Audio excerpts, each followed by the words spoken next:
ایک صورتحال یہ ہے کیونکہ یہ میجرز جو ہیں یہ ان پاپولر ہوتے ہیں، جیسے آپ نے کہا تھا کہ ابھی نہ کچھ کریں،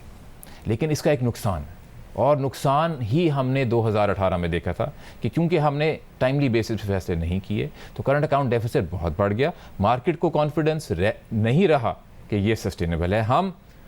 ان ایپیسوڈز کو نہیں دہرانا چاہتے جو بوم بسٹ کی سائیکل ہے، اس کو ختم کرنا چاہتے ہیں اور ایک سٹیبل سسٹینیبل گروتھ لانا چاہتے ہیں۔ اس لیے تھوڑی سی ہمیں پہلے پین جو ہے وہ اس لیے ہے تاکہ ہماری لانگر ٹرم فائدہ اور گین ہوئے، اسی لیے ہم نے یہ آج کا سٹیپ لیا ہے۔ ایک چیز میں اور ذکر کر دوں کیونکہ آپ کے بہت سارے ناظرین ایسے بھی شاید ہوں گے جو ایک فکسڈ پروفٹ بینک سے لیتے ہیں، شاید کچھ ریٹائرڈ لوگ ہوں گے، کچھ اور لوگ ہوں گے جن کی سیونگز بینکوں میں پڑی ہوئی ہیں۔ میں آپ کو بتانا چاہتا ہوں کہ جب پالیسی ریٹ بڑھتا ہے تو اس کا ایک کانسیکوینس یہ ہوتا ہے کہ جن لوگوں کی آمدنی ریگولرلی پروفٹ سے آ رہی ہے، جو انہوں نے بینکس میں سیونگز رکھی ہوئی ہیں، اس میں اضافہ ہو جائے گا اور اتنا ہی ہوئے گا جتنا ہم نے یہ پالیسی ریٹ بڑھایا ہے۔ تو 2.75% یہ بڑا ہے اور اتنا ہی فائدہ سیورز اور ڈپازٹرز کو بھی ہوا ہے۔ سر، اور آپ نے کہا کہ ایک سسٹینیبل گروتھ کی طرف ہم جانا چاہتے ہیں۔ پاکستان کا مسئلہ ہے کہ سسٹینیبل تو ہو، جو کہ لازمی نہیں رہی ماضی میں، مگر زیادہ بھی ہو۔ مگر اس سے بھی اس دفعہ بھی جو نمبرز ہیں اس سے یہ نہیں واضح ہو گیا کہ 5%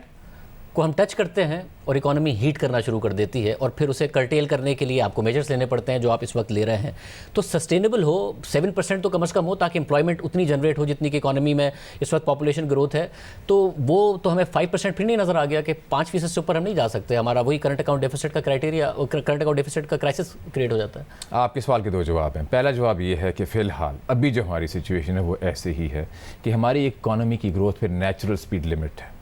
اور وہ سپیڈ لمٹ اس لیے ہے کہ ہماری کیپیسٹی پروڈکشن کی ابھی اتنی زیادہ نہیں ہے۔ جیسے ہی ہماری اکانومی میں ڈیمانڈ بڑھتی ہے، لوگوں کی آمدنی بڑھتی ہے، ان کے پاس اسپینڈنگ پاور آتی ہے تو وہ چیزیں خریدتے ہیں، کیونکہ ہماری کیپیسٹی نہیں ہے ہر چیز کو پروڈیوس کرنے کے لیے، اس لیے ہماری امپورٹس بڑھ جاتی ہیں۔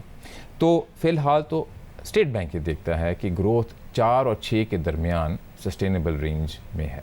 لیکن ہم نے اپنی کیپیسٹی کو بڑھانا ہے۔ اس کے لیے اسٹیٹ بینک نے ایک میجر جو لیا تھا کووڈ کے دوران، وہ ایک اسکیم تھی ٹرف، ٹیمپرری اکنامک ریفائنانس فیسلٹی، جس کے ذریعے تقریباً 2-3 ارب ڈالر کی نئی انویسٹمنٹ لگی ہے اس ملک میں، اور اس انویسٹمنٹ کا ایک کانسیکوینس یہ ہوئے گا کہ ہماری کیپیسٹی بڑھے گی۔ تو ٹھیک ہے، اس میں کچھ دیر لگے گی کہ یہ ساری کیپیسٹی آن لائن آئے، لیکن ہمارے مستقبل کے لیے پھر یہ ممکن ہوئے گا کہ ہم ایک ہائر گروتھ لیول سسٹین کر سکیں without having to check and moderate growth۔ ایک تو جولائی کی ہو گئی، پھر سپٹمبر میں جب آپ مانیٹری پالیسی اسٹیٹمنٹ دیتے ہیں تو صرف 25 بیسس پوائنٹ کا اضافہ کرتے ہیں، فارورڈ گائیڈنس دیتے ہیں، اور یہ نظر آتا ہے کہ جی اب اس طریقے سے نہیں بڑھیں گے ریٹس جس طرح ماضی میں بڑھے تھے۔ پھر نومبر میں اچانک آپ ایک ہفتہ پہلے مانیٹری پالیسی کر دیتے ہیں، 150 بیسس پوائنٹ کا اضافہ کرتے ہیں، مارکیٹ حیران ہو جاتی ہے۔ خود فائنانس منسٹری کو بھی نہیں پتا تھا کیونکہ انہوں نے ایک دن پہلے ہی اپنا ٹریجری بل آکشن کیا اور وہ 10.3% پر انہوں نے ساری بڈس کو ریجیکٹ کر دیا، اور 11.5% پہ جا کے پھر انہوں نے 15 دن بعد بہت زیادہ مارکیٹ کے ریٹ پر اٹھا لیا، جس کے بارے میں آپ نے لکھا بھی ہے کہ وہ انوارنٹڈ تھا، وہ نہیں ہونا چاہیے تھا اس ریٹ کے اوپر۔ تو ظاہر ہے جو فائنانس منسٹری کی رسپانسبلٹی ہے وہ تو ان پر آتی ہے کہ جب آپ کو پتا ہے کہ آپ کی اتنی میچورٹی آ رہی ہے، آپ کو دسمبر کے مہینے میں اس کو تقریباً $3 ٹریلین روپیز کی میچورٹی ہے، تو آپ کو کیا کرنا چاہیے تھا۔ مگر آپ نے بھی مارکیٹ میں وہ جو ایک انسرٹینٹی ہے اس کو کریٹ کرنے میں کردار نہیں ادا کیا، فارورڈ گائیڈنس دی اور اس کے بعد اچانک 150 پوائنٹس بڑھا دی اور آج 100 بیسس پوائنٹ بڑھا دی۔ ہم نے فارورڈ گائیڈنس اس سال کے شروع میں شروع کی تھی، اور وہ ایک نئی چیز اسٹیٹ بینک نے کی تھی، اور میں آپ کے ناظرین کو ذرا ریمائنڈ کرنا چاہتا ہوں، وہ ہم نے اس لیے کی تھی تاکہ جو ہمارے صنعت کار ہیں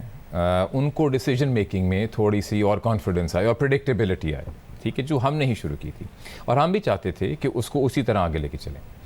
اب میں آؤں گا اس بات پہ جس کا میں نے پہلے ذکر کیا کہ گلوبل کموڈٹی پرائسز کی ڈیولپمنٹس جو تھیں وہ کچھ ایسی ہوئیں جو ہماری فورکاسٹ سے کچھ زیادہ تھیں، اور ہم جب بھی فارورڈ گائیڈنس دیتے تھے تو اس میں ہم یہ کہتے تھے کہ in the absence of unforeseen circumstances. اب چونکہ یہ ڈیولپمنٹس انفورسین تھیں، کچھ حد تک ہماری جو ایکسپیکٹیشنس تھیں اس سے زیادہ تھیں، اسی لیے ہم نے مانیٹری پالیسی کمیٹی کی میٹنگ کو ایک ہفتہ پہلے کیا، اور یہ ہم نے کوآرڈینیشن میں فائنانس ڈویژن کے ساتھ ان کو انفارم کر کے ہی یہ فیصلہ کیا تھا۔ اب جب ہم نے یہ فیصلہ کیا کہ ہم اس کو پہلے کر رہے ہیں، اور ہم نے اپنی پریس ریلیز میں بھی یہ کہہ دیا کہ ہم بیکاز دس واز انفورسین تو ہم اس کو پہلے کر رہے ہیں، تو ایک ہم نے اشارہ پہلے ہی دے دیا۔ جب وہ میٹنگ ہوئی شاہزیب نومبر میں، تو مارکیٹ کی تب ایکسپیکٹیشن یہ تھی کہ ہم پالیسی ریٹ کو تقریباً 100 بیسس پوائنٹس بڑھائیں گے۔ جو ایکچوئل فیصلہ ہوا اس سے 50 بیسس پوائنٹ زیادہ کا. تو اس میں 2 نقطے ہیں بڑے اہم. ایک نقطہ یہ ہے کہ ہر ملک میں جو سینٹرل بینک ہے اس کے پاس کچھ ایسی انفارمیشن ہوتی ہے جو مارکیٹ کے پاس نہیں ہے, کچھ ہماری جو بینک سے انفارمیشن مل رہی ہوتی ہے, کچھ جو ہمارے اپنی ٹیم کا انالیسز ہوتا ہے. وہ یہ دیکھ رہی تھی کہ نومبر کے جو نمبر آئیں گے مہنگائی کے اور کرنٹ اکاؤنٹ ڈیفیسٹ کے وہ مارکیٹ کی ایکسپیکٹیشن سے زیادہ ہوئیں گے. اس لیے یہ بہتر سمجھا گیا کہ ہم پہلے ہی یہ فیصلہ کر لیں. اور پھر آپ نے دیکھا کہ جو مہنگائی اور جو کرنٹ اکاؤنٹ ڈیفیسٹ کے نمبر آئے وہ واقعی ہی مارکیٹ ایکسپیکٹیشن سے زیادہ تھے. تو تھوڑا بہت جو ایم پی سی کا جو فیصلہ تھا وہ ونڈیکیٹ ہوا کہ ہم نے جو پھر دیکھا اور جو تھوڑا سا زیادہ مارکیٹ ایکسپیکٹیشن سے کیا that was correct in hindsight. پھر مجھے یہ بتائیے گا کہ اب ایک تو آپ نے ظاہر مارکیٹ میں جو انسرٹینٹی ہے اسے ختم کرنے کی کوشش کی ہے جو مانیٹری پالیسی میں بات کی گئی ہے, مگر اس کے باوجود ابھی ایک ٹی بلز کا آکشن ہونا ہے. مارکیٹ اس وقت نظر آتا ہے کہ باقاعدہ طور پر صورتحال کا فائدہ اٹھا رہی ہے کیونکہ حکومت کو بہت سارے پیسے چاہیے, 6,900 ارب روپے, اور مارکیٹ کو پتہ ہے کہ وہ آپ سے بورو نہیں کر سکتے اس وقت.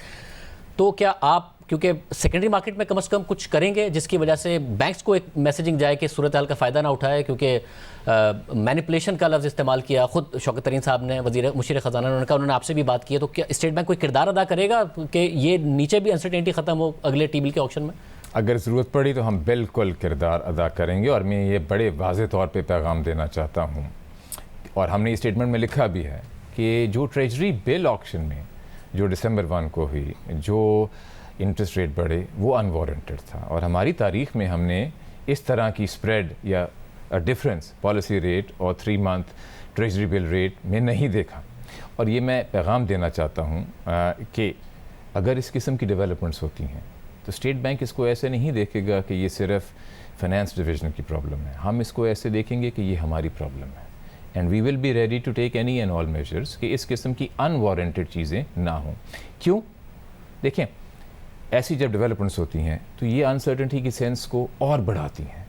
اور اگر پالیسی ریٹ اب ہمارا 9.75 ہے اور 3 منتھ ٹریجری بل ریٹ میں بہت زیادہ فرق آ جاتا ہے تو یہ ڈیٹ کی سسٹینیبلٹی کو کویسچن کرتا ہے. اگر ڈیٹ کی سسٹینیبلٹی کو آپ کویسچن کریں گے تو وہ تو کسی کے فائدے میں نہیں ہے, وہ فائنینشیل اسٹیبلٹی کے فائدے میں بھی نہیں ہے. دیٹس وائی وی تھنک کہ we will take it as our problem as well. اور یہ پیغام ہم نے بینکوں کو بھی پہنچایا ہے.